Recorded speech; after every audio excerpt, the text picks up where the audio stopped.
Okay, so before I start, I have a question for you. Have you ever watched any crime shows like CID, Crime Patrol, or any detective movies? Right? Great. Okay, so while seeing that, have you ever thought that how police find the criminals? With the help of whom? Who helped those police to find the criminals? Forensic science. See, when I was in school, I also used to watch those stories. I wonder that who helped those criminals when nobody has seen the crime happen, right? Nobody sees when the crime is happening. Exactly. So for that, we have forensic science. Forensic scientists use different clues they actually investigate the crime scene, find out different clues, right? So I have a scenario for you.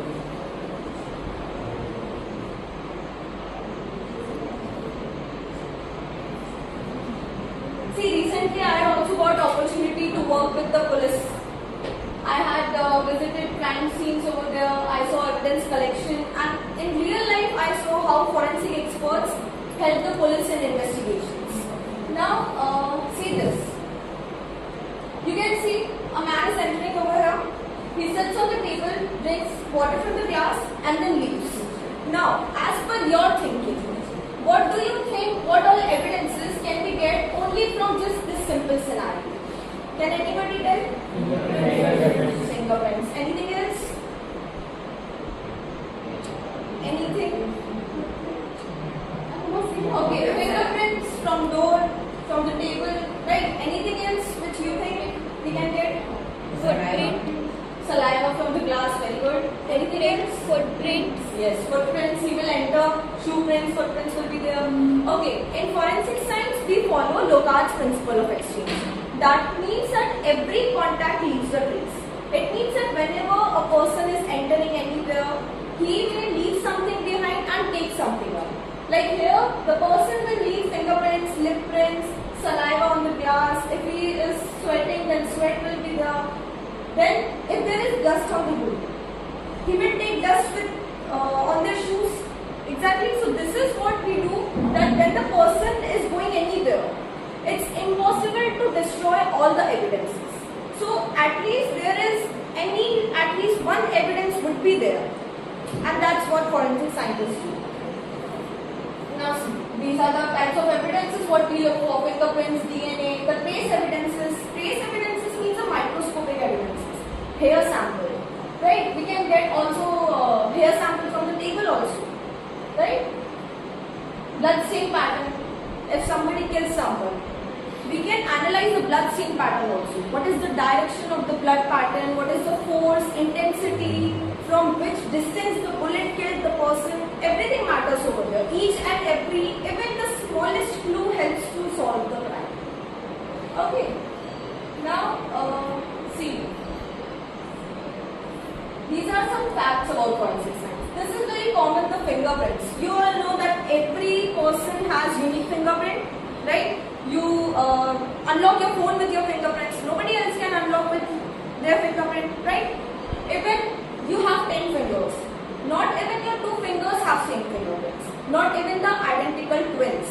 So this is considered to be the most crucial evidence in our forensic investigation.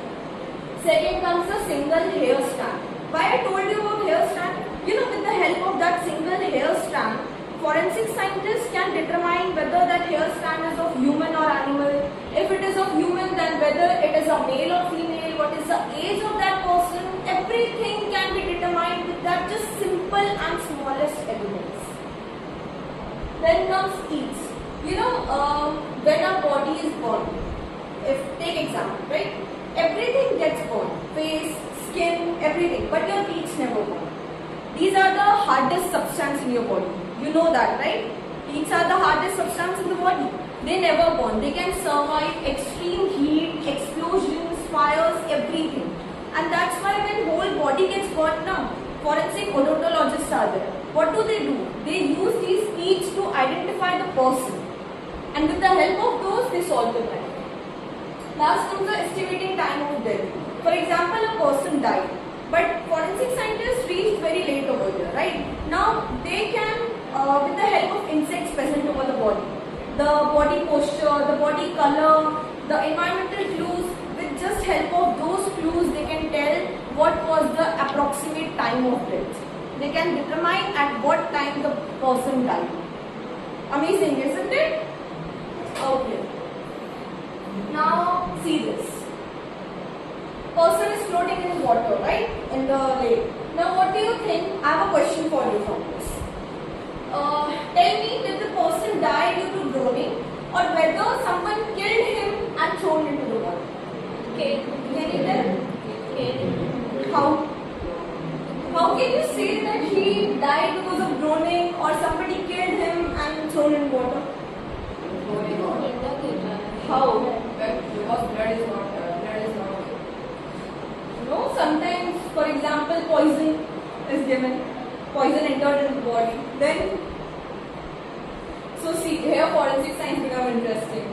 This is a question that seems impossible at first glance, right? You cannot answer it. Here, the very easy and the first clue is presence of water inside your lungs.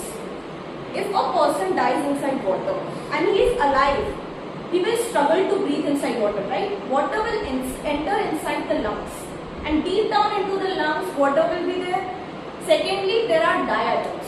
Anybody know what is diatom? Okay. Diatoms are the tiny microscopic algae which are naturally present in lakes, ponds or rivers. These are naturally present in water. So the water containing diatoms enter into the lungs. What forensic scientists do? They took the test. Now, if they find the same type of diatom from the water body and even from the human body, so it confirms that the person died due to drowning. See what happened? If the person was alive while in the water, what he will do? He will struggle to breathe over there. Water will enter inside the lungs, and diatoms are present in the water. Now, if forensic scientists examined the body and they found the same type of diatoms in the water body also and in the human body also, then it confirms now that he was alive while he was in the water, because water got deep inside the lungs, right? If these findings are absent, then it suspects that that body was thrown into the water. He was killed. Clear? Anything you got? Okay. Okay, see, my main motive of coming here today, I'm not just giving you a lecture. There was a message for you. See, most of the students think that success just means becoming a doctor or engineer. But you also know that there are other career paths also. These are very wonderful professions, no doubt. They serve the society, right? These are wonderful. But there are other paths also. And one of them is forensic science, which I am also pursuing right now. Right? So, my point is that you can opt something else also. If you are interested in science, investigation, technology, helping the society, delivering the justice, then this is the perfect path for you. You can opt that also. Right? One more point before concluding. I want you to remember that science is not just about formulas and textbook. From this point which I told you, you can see that science also helps in discovering the truths, hidden truths, right? Solving the mysteries, help in delivering the justice to the society, right? So that's all. And yeah, if today's session made you curious, I also have a forensic science channel on YouTube. You can follow me over there. If you are interested, you can just follow it. I will help you over there. I share educational content, forensic facts and crime investigation concepts. So that would be helpful for you.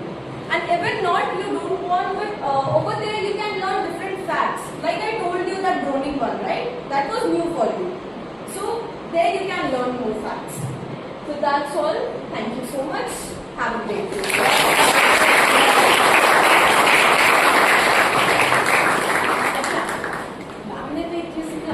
Importance of forensic. Other than that, one more thing I want to convey you all.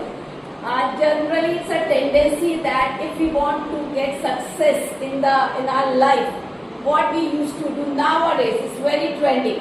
After 10, just leave the school and switch to कहाँ जाएंगे after 10? To Kota, maybe Indore, for preparing yourself for the JEE or NEET. But this is the best example we have. Best example. She is, and again मैंने पहले ही आपको बताया, and more than that, she completed her 12th class from school only. Is there any coaching for you? No. Any sort of other sources, other online platform? It's purely the school life. So another message she wanted to convey is that school life is very precious. If you really want to get all the experience of your life, please go ahead with your teachers, be disciplined and be like that. You So can once enjoy your again, school life with your parents. please. Right? Before moving outside, you can enjoy your school life. So it's not necessary to go to Kota or somewhere to pursue your studies. You can be here, you can complete your studies. Like I completed my 12th from DAV school only. And after that I pursued my degree of forensic science from college. You can do that. And it has a very great future. Who knows, maybe one of you sitting over here will be a famous forensic scientist. Or maybe one of you will solve an important case and help deliver justice to someone, right? So you can do that. Okay? Is it clear? Yes, say something. Okay, anyone having any query or anything which you want to ask, because it is a precious moment for all of us and a proud moment for all of us that she is with us and she is there for helping us. So please ask any question. I want you, anyone from girl section or boy section. Query should be there. Any question? You ask. No query? Everything is sorted. I think so. No After the CID, session- no CBI, nothing. No series, कितनी web series आई है, कुछ भी नहीं है. It's your lunchtime. Enjoy your healthy food and stay fit. चाहिए. Stay connected. Thank you so much. Thank you, ma'am. So before that, कौन आएगा? आजा. So on the behalf of our DAV family, we present a token of love to our sweet ma'am. Thank you. ऊपर